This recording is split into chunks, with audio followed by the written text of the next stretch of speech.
Welcome back to Let's Golf and Bet. Brent back at you here with another bet show.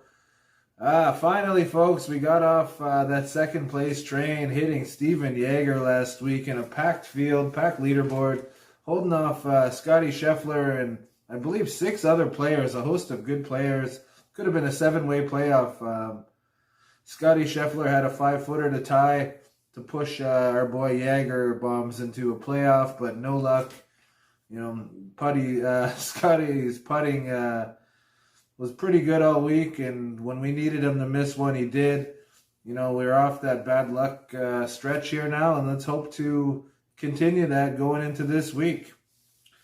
Yeah, it's a pretty good field here. Rory's playing, Oberg, Homa, Fitzpatrick, Connors, just to name a few. Top 144 players here, top 65 in ties make it into the weekend. Some past champions at this event. Last year, Corey Connors won at -15.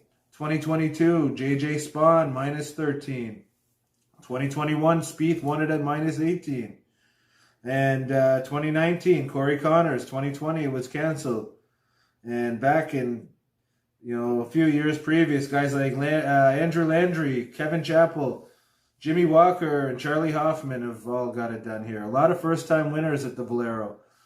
Pushing their way, pushing that ticket into the next week, getting that free advanced invitation into the Masters. Big deal for these guys. Like I say, the course, TPC San Antonio, Bexar County, Texas. 7,500 yards, Bermuda grass. If the wind gets up, it can play tricky. The wind, is the only real defense the golf course has. There's only 3 water hazards on the whole golf course.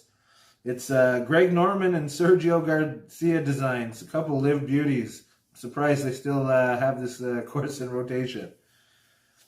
The weather, like I say, windy on the weekend, get up to 30-kilometer-an-hour gust. Possible weekend rain, but we'll have to keep our fingers crossed for a good no-delay tournament so we don't interrupt any of this Masters preparation.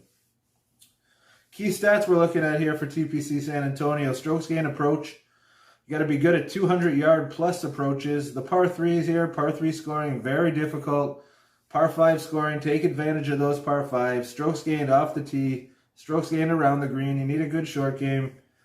Bogey avoidance, like I say, we're playing bogey avoidance all the time. 3-putt avoidance, good Bermuda green putters, course history, and recent form, and we're going to go from there. Now we're going to give you our top 10 best power rankings of the week.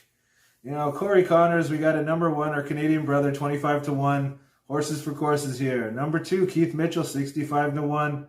Another great number for Keith. Let's see if he can punch his way into the Masters. Number 3, at 9-1, Rory McIlroy. Let's see if Rory can get something cooking before Augusta. Number 4, Ludwig Aberg, 25-1. 11-1. Not a bad number for Ludwig. I think he opened at 15. It's down now. Number 5, Matt Fitzpatrick, 25-1. Colin Morikawa, 28-1. Number 7, Jordan Spieth, 20-1. Not a bad number for Jordan. He hasn't had much cooking here. Let's see if he can get it going in time for his favorite event of the year. Number 8, Hideki Matsuyama, 20-1.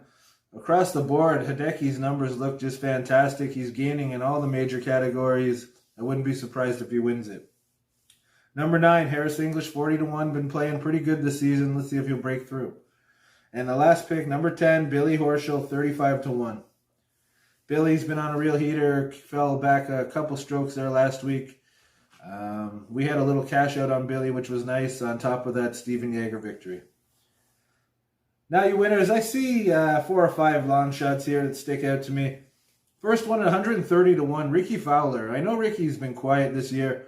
Doesn't really rate out all that well in this course, but in this type of field, it's a stronger field than, usually the Valero has, but at 120-1, Ricky's worth a sprinkle.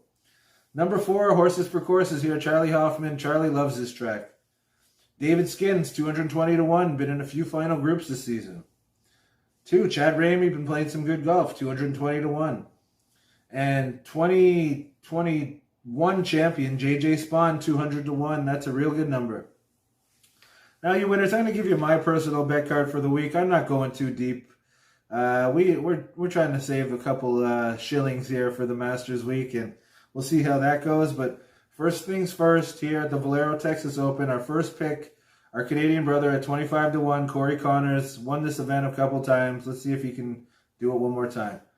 Number 2, a real popular play this week, Billy Horschel, 35-1. You know, it's a chalky play. Everybody's playing Billy, but don't want to get burned if he wins.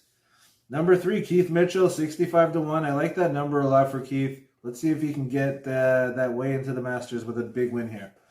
And number 4, Charlie Hoffman, 200-1, former champ here. Even in Charlie's off years, he top 20s in this place. Let's see if he can get it done. Great number. He's been in pretty good form early on.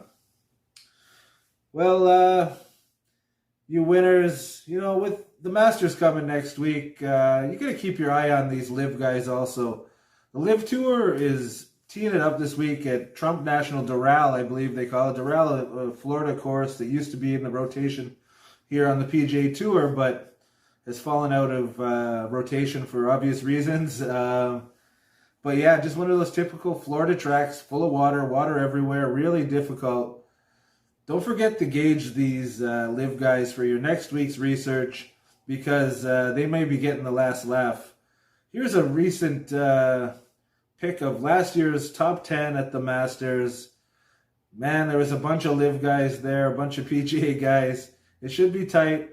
You know, Masters is one of those courses where local knowledge and history goes a long way. So these LIV guys are definitely in play. Well, you winners, I'd like to thank you for listening. All the best this week. Now, you play responsible. Let's keep this winning streak going. Now, let's win some money. All the best. Take care.